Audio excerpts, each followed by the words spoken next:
Welcome to Is Your Liver Healthy? I'm your host and Vice President at the Global Liver Institute, Jeff McIntyre. So when we ask the basic question, is your liver healthy? What does that mean? And how do we find out? For many impacted by liver disease, the discovery of liver issues is unexpected or is among concerned around other conditions, such as diabetes, fatigue, or obesity. Maybe there's something seen in a family member or friends that you want to figure out for yourself. Now, there's been a rough understanding of other evaluations. I can get my blood sugar looked at and have an idea of its connection to diabetes. There are blood pressure cuffs at most pharmacies in the US, and people kind of understand mammograms and colonoscopies, even though there's still some knowledge building to be done there. But for the liver, how do I know if it's healthy, and what's the process for checking it out? Now, I know that there's biopsies and non-invasives and stuff, and that all seems like a bit much with all the new technologies coming out. And it's really easy to get caught up in all the bells and whistles of the new tech that always promises more, better, faster. But most folks just want to know if they're okay. And if there are issues, what's the information that clearly tells them what's going on and what the next steps are? And maybe how can I be prepared to have that conversation with a provider going in?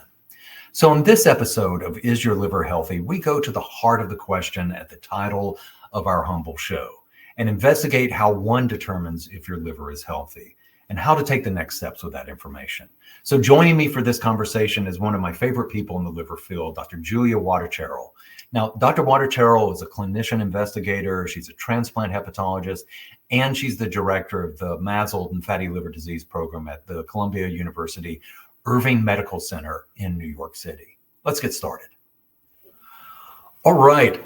So happy to be joined by you, Dr. Wattacheril. Thank you so much for making time from what some call the greatest city in the world, New York City. And really appreciate it. Here going into Global Fatty Liver Day, I want to have this conversation with you. I feel like so often in our conversation with the medical community, with researchers, and even to a certain extent with kind of the larger patient community, it's really easy to kind of get caught in the weeds of so many things that come up, of non-invasive technologies versus, F3 versus F4. We just really it can get a little jargony and whatnot. I want to bring us back home. I want to bring us back to what the majority of the populations in the world are discussing when the liver comes up, which is, I don't know. We know that, unfortunately, a lot of people don't even know where their liver is on their body. And so if someone hears something, or maybe they've had something happen in their family or with their friend group that makes them think, oh, wow, I wonder if my liver's okay. Is my liver healthy? So you have somebody, you're an esteemed practitioner and researcher in New York City with a huge diversity of your populations as well. Somebody talks to you. Let's just go from a basic question. They just walk up and go, Dr. Wattacheril, how do I know if my liver's healthy? Where do we start? Yeah, thanks so much. Yes, it's a cold and dreary day here in New York, but we are happy to share information. That question comes up probably outside of the clinic more than it does inside the clinic. And so how one knows that the liver is healthy relates to why I love studying metabolism. So if you think of the bedrocks of health, they all relate to the liver. And so if we, again, zoom out, just be very, again, just like you said, you can be so focused on the weeds, and that itself can cause a lot of mental stress and mental work to try to figure that out. Go to your basic fundamental building blocks of good health, which is what we put in our bodies, how we move our bodies, and sleep. So nutrition, exercise, and sleep. And if you can think about those basic health building blocks like we monitor with kids, then we can start to think about what gets perturbed over time. One of the points that I like to make is in the era of testing, not to have the idea of one and done. You don't take your car to a mechanic once. You don't get one thing done. Sometimes I hear this with genomic testing. One assessment in the constitution, particularly of metabolism and metabolic health, would lead you to sometimes false assumptions about how sick you are, or false assumptions about how healthy your liver may be. So just with a lot of those sort of preambles to the conversation, we start with assessing liver health with a conversation. Let's not even talk about tests. When I interview a patient, we don't talk about any blood tests. We might mention it in the beginning if that was their reason for coming in. But the first 20, 30 minutes, and again, I have the luxury of having a substantial amount of time, which we may get to later on down the road with reasonable expectations if you're in your primary care clinic's office, doctor's office, is taking a history, a longitudinal history. And I typically do decades of life. So when I am assessing liver health, I'm assessing what are your risks and what have you been set up for during different decades of life. A lot of times people come in and they're carrying burdens that they may not be ready to explicitly name, like, oh, this happened back in my 20s. I'm a little bit worried that it caused damage to my liver. And I don't know, there's this big question mark. I want a blessing or an assessment of liver health. I think in this modern era, I see a lot fewer patients that are making false assumptions in the good way and making false assumptions in a bad way. And what do I mean by that? They're very anxious. And so I think also when we talk about risk assessment and perception, we have to talk about how to deal with a certain amount of uncertainty. In medicine, in healthcare, no test is 100%. No doctor telling you that your liver is healthy is guaranteed. There's a golden bow on your liver for the rest of your life. It will never be subjected to any influences. So I think level setting expectations on what that conversation may or may not do, how to feel about walking out of that doctor's office, and if and when another assessment may or may not need to be obtained down the road. Let's boil this down to something more concrete. So let's say I have a 50-year-old woman who walks in my office and I'm doing decades of life interviews. She was presumably born with a normal liver. We found that, we did a good family history. Her family does not have any known liver disease. When we talk about liver disease, particularly as it relates to metabolism, that includes a cardiovascular history and a diabetes history more than it does a liver-related history.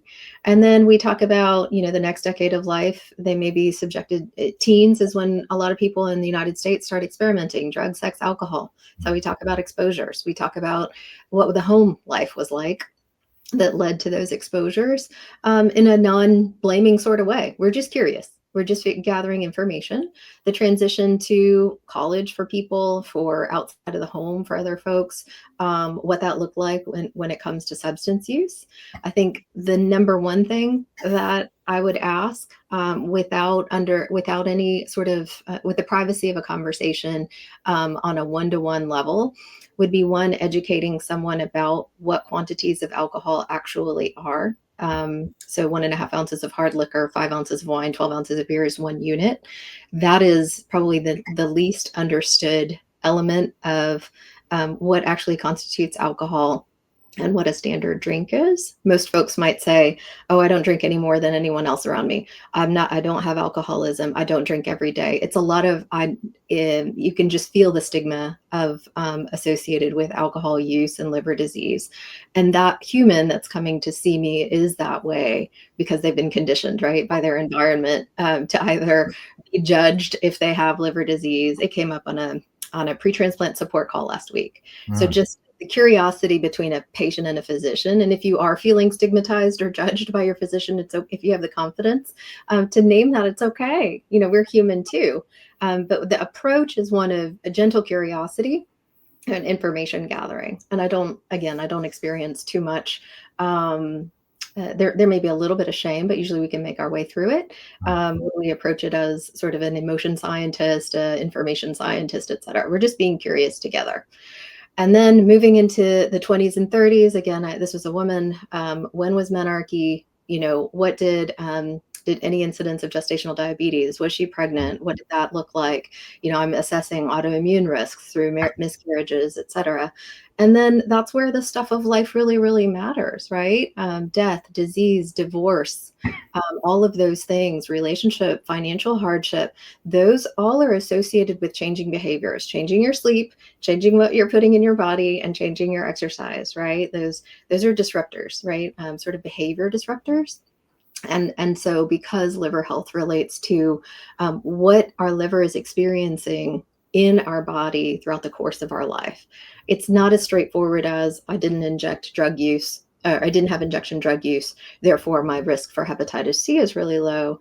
The liver's sort of metabolic regulation as we're going through weight changes, plus or minus menopause, plus or minus, the pandemic, habits changed quite a bit. And so assessing what a liver's health is like during the course of that span. By the end of that conversation, I don't even need an NIT so much. I don't need blood tests so much.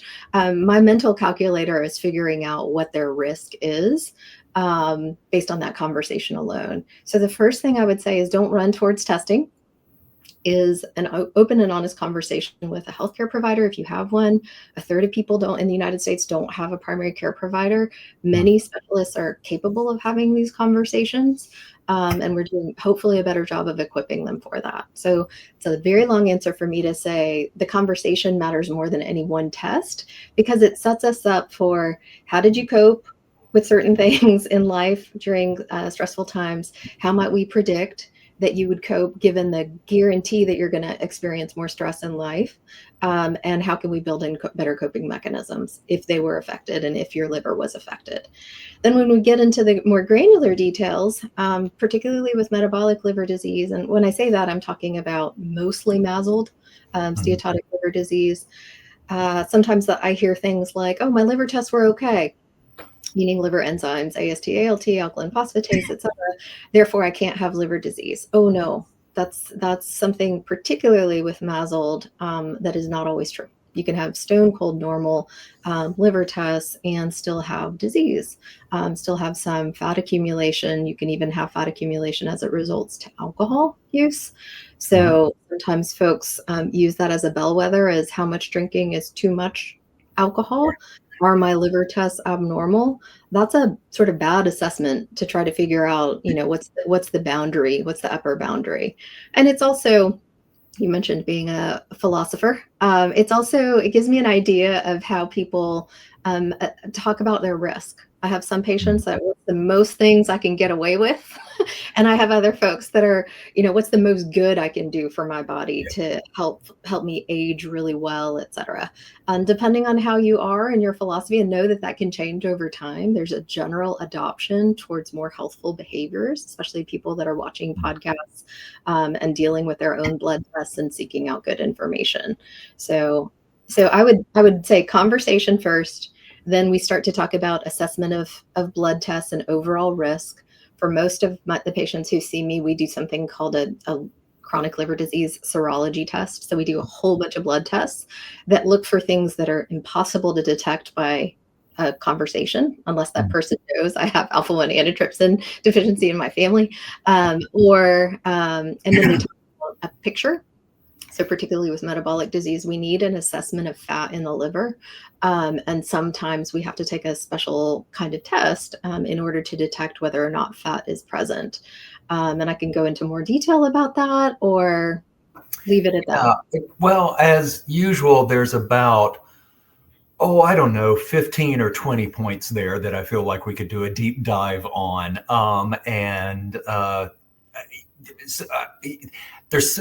That's rich. I mean, there's so many different places. I really love the notion of kind of evaluating it based on what you would teach a child, movement, nutrition, sleep. It really goes down to fundamentals in that way.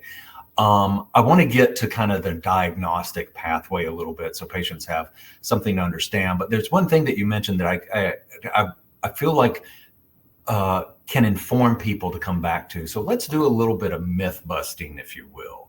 So you talk about kind of positive assumptions and false assumptions as well.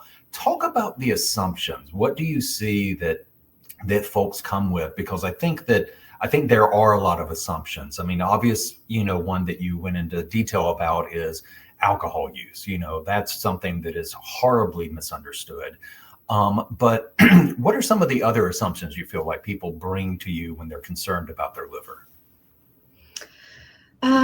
So some of the assumptions are that everything that was told to them in the past was wrong. So a lot of what I'm reflecting back to you are taking care of humans in one, we're starting a relationship, but they've seen professionals and talked about things with their health for various time points in their life. And many of them are feeling hurt, are feeling ignored, are feeling like their issues were dismissed. And I can totally see that during the course of my own career. I graduated from medical school in 2004. Our time as healthcare providers has been limited. So we generally have this disaster management, what's going to kill you, get that taken care of. Right. And so a lot of the things that patients value, like prevention, have either fallen to the wayside, problem number 10 to 15. So one of the assumptions is, if it hasn't mattered in the past, then why is it mattering now? And who's to blame for this? So there's a lot of feelings Mhm. involved. And that doesn't take very long to unpack. Sometimes we have to redirect. Sometimes anxiety related to health issues comes out in liver disease. There are some assumptions that if I don't do it anymore, then therefore the problem Mhm. is gone, right? Right. I stopped drinking 2 weeks ago, but I drank for 40 years, Right. right? So I don't drink anything now. That's oftentimes a conversation that happens, is how much alcohol do you drink? Oh, I don't drink anything at all. But taking a history and quantifying it might bring out that for a long time, that was a pretty significant coping mechanism. And what that does for me as a doctor is it tells me there is probably something, either psychological or physical, that may have waved its hand at you and said, this is a behavior that I need to either stop or be curious about, Mhm. or there's a potential change here. Oftentimes you'll hear with liver disease, it's asymptomatic.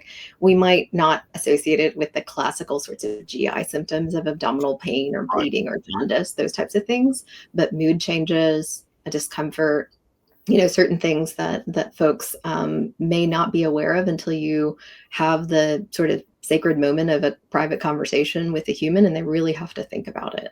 So that, again, that takes us off a little bit on a tangent, but the assumption that if I had an NIT, say I had a FibroScan or an MRE or something a year ago, and it looked terrible, right? That's Right. irreversible. Usually with good counseling, they know. And even when we write it in the chart, and they look at that frequently, but just understand, just like a parent is different, even if the parent is a board certified doctor, they behave very differently when their kid is sick, right? Right. No matter who you are or what you do, we react very differently when it's our body, and something is needing attention. And so sometimes people's anxiety means that they forget these sorts of things, and those assumptions carry on. That's another reason that we need a Mhm. sort of longitudinal relationship, is sometimes it feels very repetitive, to have the same conversation over and over again. But again, that's a warning symbol to me, saying, there's a reason this person might not be taking in that information. Let's explore a little bit further. So the false assumption that things are all good or all bad Mhm. forever is probably the one that shows itself the most, that we have to work on. Yeah, amen. I mean, the number of folks that I've come to as a patient advocate that have told me they have a family member with stage 3 liver failure, and you ask them, what is that? And they can't really give you more information from that because they don't understand. They equate it either with cancer, which it isn't in that case. It's maybe it's an F3 of MASLD. There's just that sort of thing. I want to call out a phrase that you use, which I think is part of why I love these conversations with you, Julia, is that you use the phrase a sacred conversation with another human. And so often the criticisms of the medical establishment is, that it's so clinical, that it's so detached, that there's kind of a necessity of detachment, if you will, in order to do a clinical evaluation. But it's really in that ability to connect with patients that patients, I think, have to be, or would be encouraged to be more open towards those sort of conversations, to connect for, as you said, the longitudinal assessment, as well, that it's really, as you have inferred, a complete human that you're trying to diagnose and manage in these instances. Let's take the next step, as promised, into the pathway a little bit. So, excuse me, say something pops in your assessment, that Yeah. there's something that's like, okay, this is something I'm curious about. I want to investigate this a little bit more. So whatever that may be, take me through your process then at that. As a patient comes to you, what should they expect in terms of walking this journey with you towards a more investigatory assessment, if you will? You're giving me an idea as well for your advocacy work that you could do offline with patients. One of the things that we love to do in order to have those sacred conversations, so much of the time is lost because of inadequate preparation. So knowing how to prepare for that visit and coming in can really change the yield for both you and your doctor. So there's a free little tip there, and I'm happy to speak more on that later. Amen. So say someone tells me, okay, or I know that they developed diabetes 12 years ago. And what do we know about MASLD? We know that fat starts to appear in the liver about 5 to 8 years before you start to see glucose dysregulation. And so before that onset of diabetes diagnosis, there was probably something going on, right? And so now I have a time horizon. Why am I obsessed with time? Because most things in the liver take a period of 5 to 50 years, and it's usually decades, to do significant degrees of fibrosis, right? Or scar tissue in the liver. So if you're, 25 years old, doesn't mean that it's impossible to be an F4 or cirrhosis, but it's less likely, right? If you are 50, you've had diabetes for 20 years and probably a precursor to that potentially. I'm starting to calculate how close are you to a liver that has quite a bit of scar tissue. And that relates to the other types of evaluations that we have to do. So something pops in their story, or, like some of my great people who refer to me, they lay it out, their consultation note, they've done their FIB4 calculation, they're greater than 1.4, 1.3 is our cut hold, but let's just say this person that I mentioned is 1.4. They're over 50, they had diabetes, their FIB4 is high. It tells me exactly, my office will say, don't bother to come in if you don't come in fasting to see me. So I'm going to start to do additional tests, right? I'm going to put a probe on them. I'm going to assess what actually is their degree of fibrosis. I'm very explicit with this with patients. I'll tell them like, okay, I think that you're probably going to be around this stiffness just based on our conversation. Let's go check. So they lay on the table and then we actually do an assessment bedside. So they're walking away knowing, okay, within a week, I'm going to get my blood test results back, that it's going to tell me I don't have these rare things. My doctor just told me I'm halfway to cirrhosis. I'm 50 years old. My hemoglobin A1C needs a little bit of work. It's not horrible, right? But I have some direct goals on what got me to this point, and that was probably diabetes, glucose dysregulation, right? And that's getting better. But also, what do I need to do now? I think that's what's key for patients is what can I do to help myself get better, right? And translate some of the anxiety and worry and uncertainty into action with an understanding that none of us can control everything. And metabolism is one of the hardest things to sort of biohack, et cetera. Biology is tough, right? But you're doing it in partnership. So you're doing it in partnership with someone who's going to say, you need this test every year, and we're going to see how things are going. And if there's a red flag, you have an autoimmune marker that starts to rear its head, guess what? You can have two liver disease diagnoses, and we've got to treat both. So it's the partnership and attacking the anxiety-provoking uncertainty that I think is helpful to patients when something pops.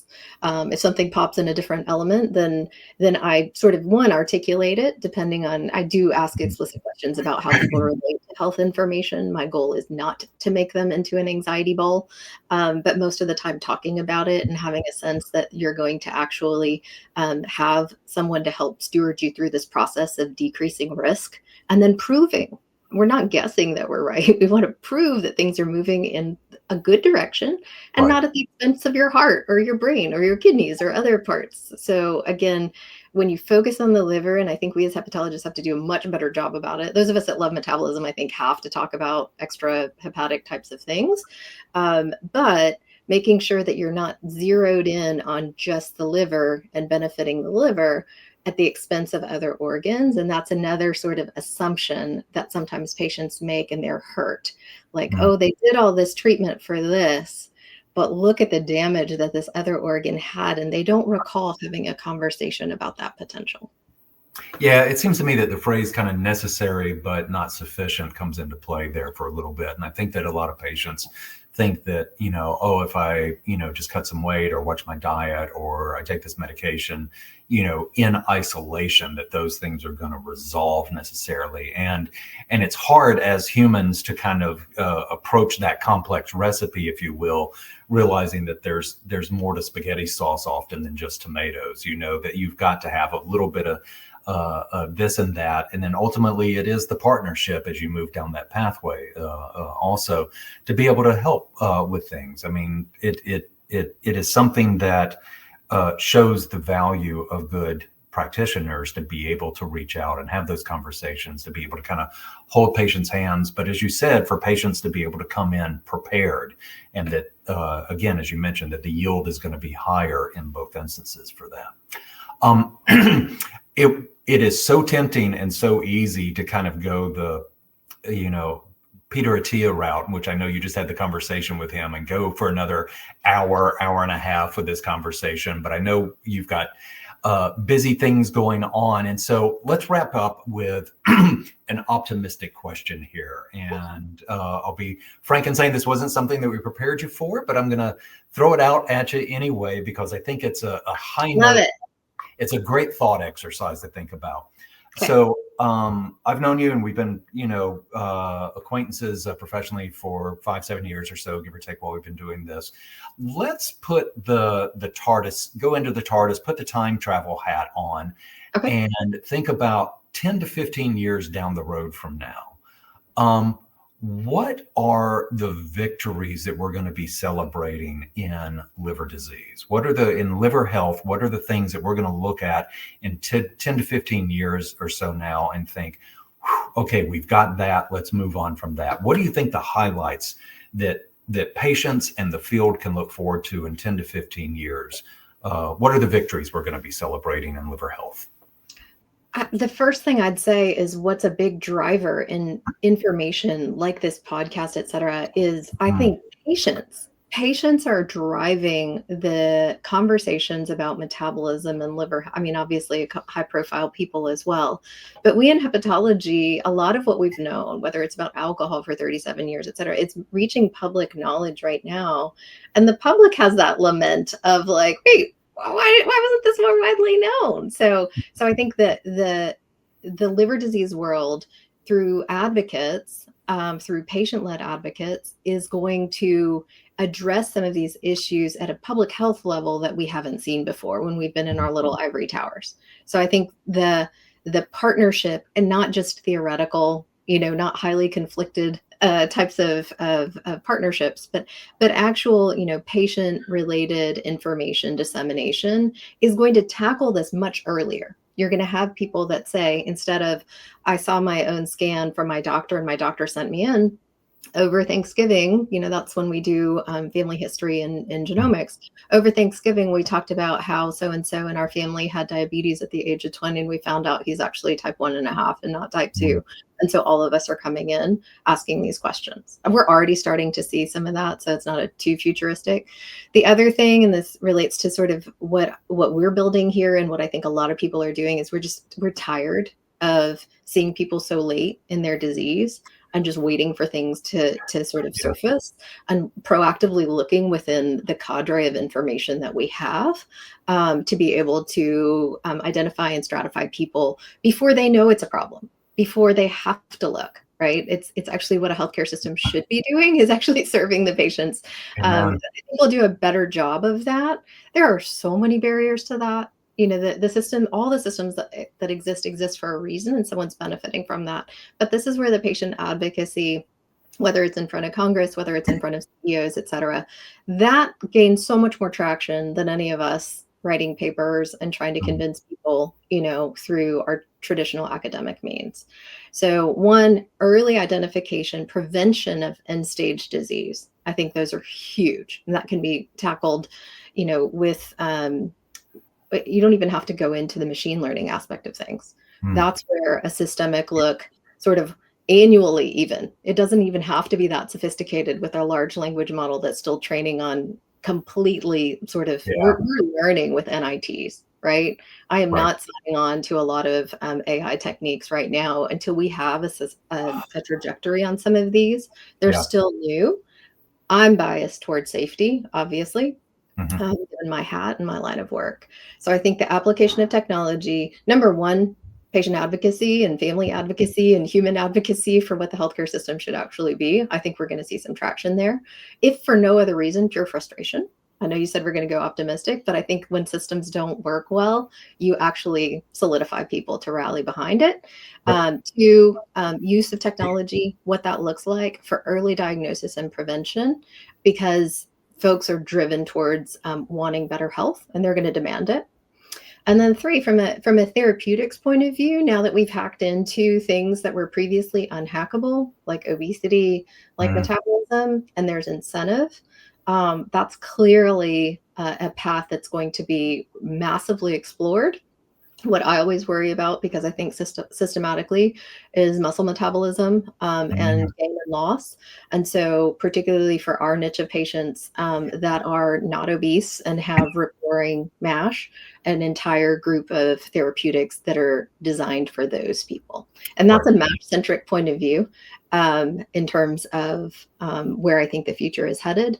But I think those therapeutic offerings will have cardiovascular benefits. So, Oh, yeah, absolutely. I mean, I think I had a conversation with a researcher where he was saying that, what we see in cardiovascular disease is preceded by, liver dysfunction or liver, milepost, if you will, 15, 20 years ahead of time. And so if you were able to resolve this and approach it, 20 years ahead in terms of the signs that the liver's giving you, you never end up with the cardiovascular implications there as well. And so, I think, that is optimistic. What I'm hearing you say is that we're going to have better liver awareness, through multiple means, whether it comes through frustration, whether it comes through patient advocacy, whether it comes through a combination of all those things. I think arriving at better awareness to be able to achieve better liver health awareness, so then we can have those sacred conversations. So then we can begin to be aware, so we can get in front of liver disease and cardiovascular disease and metabolism and whatnot as well. And I totally agree with you that, we're not set up well for this. We've never really done prevention very well as a society. And when you look at the barriers, certainly certain populations have much more significant barriers than others, down to pedestrian, walking paths, down to access to medical care, et cetera, et cetera. So a very prescient, I think, evaluation of where we can be in 10 years.